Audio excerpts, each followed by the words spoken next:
And for some of you, tuloy-tuloy lang naman din yung pasok ng, magaan yung pasok ng kaperahan. Para, ayan no guys, ito yung blessing, no? Ito yung blessing. Yung iba sa inyo guys, feeling ko nagkahan, ayan, grabe. Kapag sobrang positive guys, ayan, grabe. Pag naririnig nyo na nagbabago na yung tono ng boses ko, mga kapiksi, asahan nyo na very positive yung energy na napipick up natin sa mga readings nyo. So, ito guys, this is energy of good luck, good fortune, and blessings, no? For some of you guys, kung magnenegosyo kayo ngayong February, no, pwede kayong swertehan sa negosyo na yan.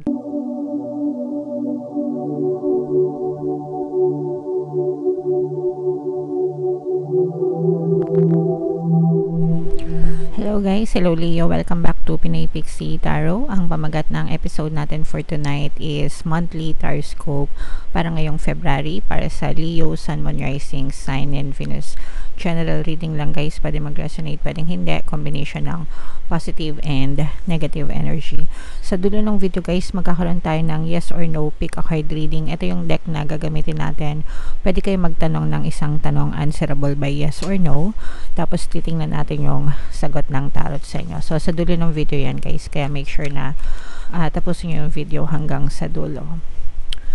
So shuffle natin to mga kapiksi. Tingnan natin yung mga mensahe sa inyo ng inyong mga gabay para ngayong February. We have within the next few weeks. So iyan ay timeline mga kapiksi, no? Timeline na binibigay sa inyo ni universe. Helpful people. And choose a new direction mga kapiksi. So maganda yung mga mensahe sa inyo. Unang-una may timeline na binigay sa inyo sa universe o ang inyong mga gabay na within the next few weeks maaari kayong makita ng mga birds before land, mga mini manifestation, or pwedeng yung eksaktong desire nyo mismo mga kapiksi within the next few weeks after nyong mapanood itong video na to, or within the next few weeks after ng February mga kapiksi, or pagpasok ng February pwede nyong ma-experience, no, yung movement sa inyong physical reality, yung movement na nagsusupport dun sa inyong desire. Pero syempre you have to persist guys, no, habang nag-aantay kayo. You don't waver, ibig sabihin dapat hindi kayo nagpapatalo sa mga negative influences. Instead, mag-focus lang kayo dun sa inyong mga desires. There are helpful people mga kapiksi na maaaring tumulong sa'yo, or helpful people na parang ipagkakaloob ni universe para ma-achieve mo yung mga desires mo. Pagdating sa manifestation mga kapiksi, palagi kong sinasabi sa inyo na the universe always move people, things, situations, circumstances, events sa paligid mo para ipagkaloob yung desire nyo, including helpful people. Pati itong mga tao na to mga kapiksi, minimove din yan ni universe para maging daan, para mabigyan ng daan or maging daan para mag-manifest yung mga desires nyo. So you should be grateful for this mga kapiksi. And for some of you guys, you are also being advised na you may need to choose a new direction, pero your desire should remain the same. Kaya kayo pinag-choose ng ibang direction kasi baka mamaya masyado kayong maraming block dun sa specific na way or daan mga kapiksi. Parang ganito lang yan kapag ina-explain ko. Kunwari guys, pupunta kayo ng airport kasi may flight kayo, di ba?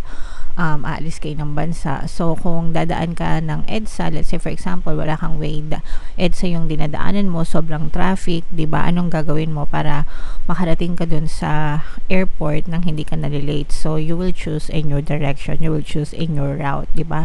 Maghahanap ka ng ibang daan, mga shortcut ganyan na pwedeng daanan para makarating ka dun sa destination mo na hindi ka masyadong natatraffic dito sa EDSA. So ganun din guys when it comes to your manifestation. So for example, gusto mong yumaman pero empleyado ka. Pwede ka naman yumaman kahit empleyado ka lang. But it may take time kasi fixed yung salary mo, 'di ba? Fixed income ka. So kung gusto mong yumaman, you may need to choose a new direction. Pwede kang magdagdag or pwede kang mag-iba ng landas. Baka gusto mo magnegosyo, baka gusto mo mag-side hustle, baka gusto mong mag-investment, ganyan. which will syempre kapag ginawa mo yon, di ba, mag-accumulate ka ng wealth, mas mabilis kang yumaman. So ganun yung ibig sabihin ng choose a new direction, mga kapiksi. Alright, so comment down below, Leo, if feeling nyo nakaresonate kayo dyan sa mga messages na yan. So, tingnan natin yung ganap sa inyo ngayong buwan ng February. Shuffle ko to, guys. Hanapin ko yung energy ng Leo. Habang sinishuffle ko to, panoorin nyo muna yung video natin regarding sa ating paano mag-manifest ng abundance video course. Kapiksi, sawa ka na ba sa mga struggles at hirap sa buhay mo? Masipag ka ba at masikap sa buhay ngunit hindi ka pa rin umaasenso? Ilang beses ka na bang nag-attempt magnegosyo at mag-invest pero palagi ka pa rin nalulugi? Sa pagkakataon na ito ay maaaring may subconscious beliefs ka na nagiging balakid sa iyong pag-unlad at pagyaman. Introducing, paano mag-manifest ng abundance video course.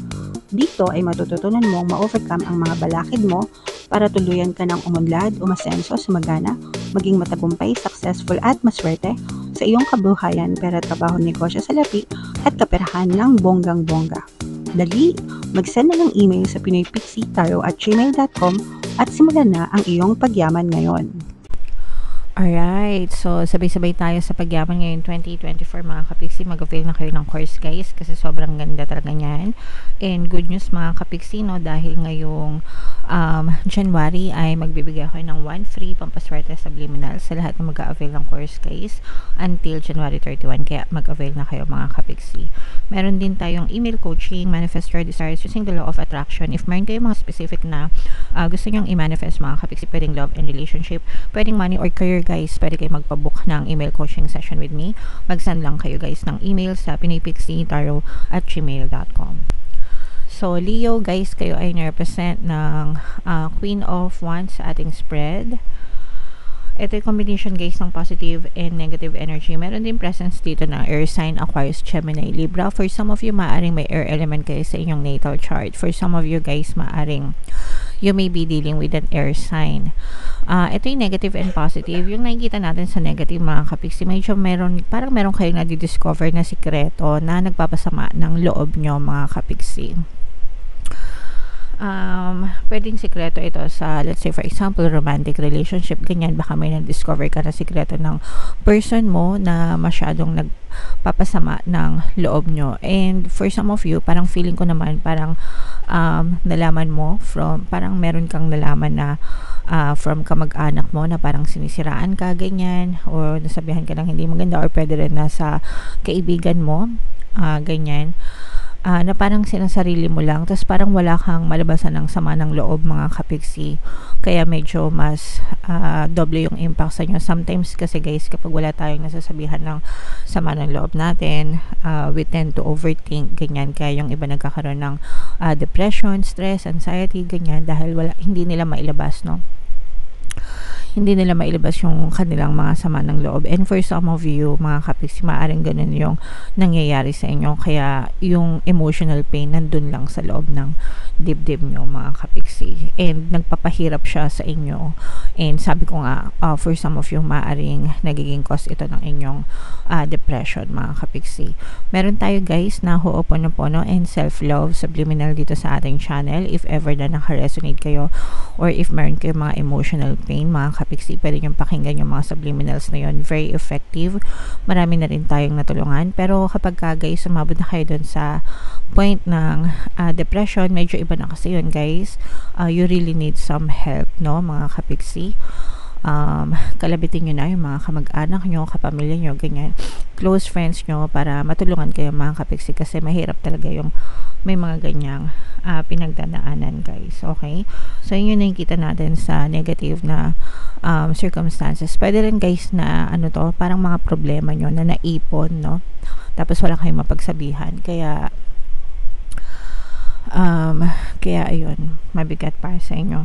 Pero sa good side naman, mga kapiksi, this is a very good karma. This is good karma naman, mga kapiksi. Actually, dun sa inyong positive energy, kapag ito'y nilabas nyo, mga kapiksi, doon nyo marirealize na marami palang taong tutulong sa inyo. Maraming taong handang tumulong sa inyo. Maraming taong nasusuporta sa inyo. Kaya nga tayo merong dito, guys,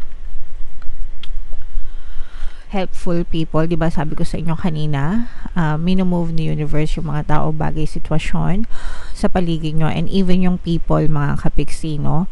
Kaya wag kayong mahiyang humingi ng tulong sa ibang tao, and doon nyo marirealize kung gaano pala maraming nagmamahal sa inyo. Sometimes kasi parang we are too consumed, no, ng mga negative thoughts natin, kaya kung ano-anong naiisip natin without realizing na marami pala talagang taong tutulong sa inyo. And in your case guys, ayan talaga yung nakikita natin, maraming taong tutulong sa inyo because of your good karma na rin, mga kapiksi. Magiging maganda din yung takbo ng iyong kaperahan. For some of you, maaari kayong makatanggap ng good news kung meron kayong mga balita na inaantay tungkol sa mga job applications nyo, mga renewal. Yung iba sa nyo guys, feeling ko maa-absorb yung mga yung mga contractual, di ba? May mga o kaya bago pa lang probi, yeah, di ba? Probationary, nasa probationary period. So kung mga probi pa lang kayo, mga kapiksi, pwede kayo ma-absorb ng kumpanyang pinagtatrabahuhan nyo. So maaari maging stable yung inyong source of income, mga kapiksi. And yeah, so yun yung kita natin. And for some of you, tuloy-tuloy lang naman din yung pasok ng magaan yung pasok ng kaperahan. Para ayan, no guys, ito yung blessing, no? Ito yung blessing. Yung iba sa inyo guys, feeling ko ayan, grabe. Kapag sobrang positive guys, ayan, grabe. Pag naririnig nyo na nagbabago na yung tono ng boses ko, mga kapiksi, asahan nyo na very positive yung energy na napipick up natin sa mga readings nyo. So ito guys, this is energy of good luck, good fortune, and blessings, no? For some of you guys, kung magnenegosyo kayo ngayong February, no, pwede kayong swertehan sa negosyo na yan, kasi yung iba sa inyo parang feeling ko nag-iisip pa lang. Kumbaga nagpaplano pa lang, nag-iisip pa lang, pwedeng nasa planning stage or pwedeng nasa preparation stage na rin kayo. Pero kapag itong mga negosyo nyo guys or investment, pero I'm sensing this is more on business, mga kapiksi. Kapag ito'y pinush nyo guys, mga blessings at swerte, saswertehin kayo sa negosyo, mga kapiksi. Okay? So sa mga kapiksi natin na negosyante dyan, hello sa inyong lahat. Congratulations in advance kasi saswertehin talaga kayo sa mga negosyo na nilalakad nyo. So this is the energy. Itong combo ito, mga kapiksi, no, kasi swerte na blessings pa. So i-mind nyo na tong combo na to sa comment section. Mind combo, mind swerte, mind good luck, mind good fortune, mind blessings, mind pagpapala. And kung talaga negosyante ka, mind swerte sa negosyo. Hindi naman porket, let's say for example, hindi ka negosyante, ay kapiksi, paano yan, hindi man ako negosyante, hindi ako saswertehin. No. Parang sinasabi ko lang na if mayroon kang business, saswertehin ka. Pero even if wala kang business, nasa iyo pa rin yung energy ng swerte. So i-mind mo pa rin yan, okay?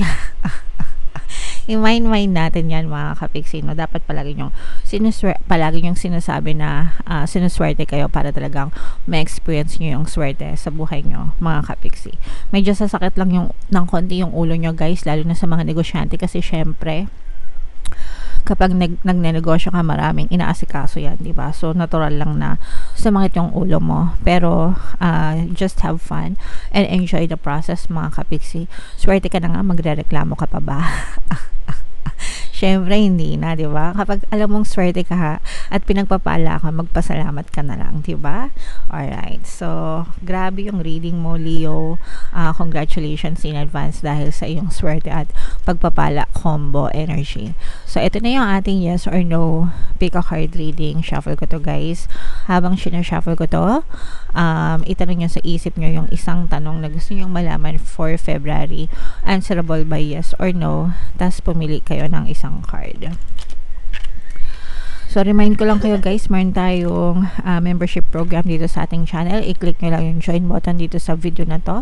O kaya naman dito sa taas, ilalagay natin yung link para maka-join kayo. Once na member na kayo, mga kapiksi, magkakaroon kayo ng access sa mga exclusive videos natin regarding manifestation using the power of your subconscious mind, guys, and law of attraction para matuto kayo mag-manifest on your own. Sobrang ganda nun, mga kapiksi. So, ito yung ating yes or no question. Itanong nyo sa isip nyo, guys. Hinga ng malalim. Tapos, ask your question. Tapos, pili ka ng isang card. Ito yung card 1, ito yung card 2, ito yung card 3. Kung card 1 ang napili mo, ang sagot sa tanong mo ay no. Kung card 2 ang napili mo, ang sagot sa tanong mo ay yes. And kung card 3 naman ang napili mo, ang sagot sa tanong mo ay yes, mga kapiksi. Alright?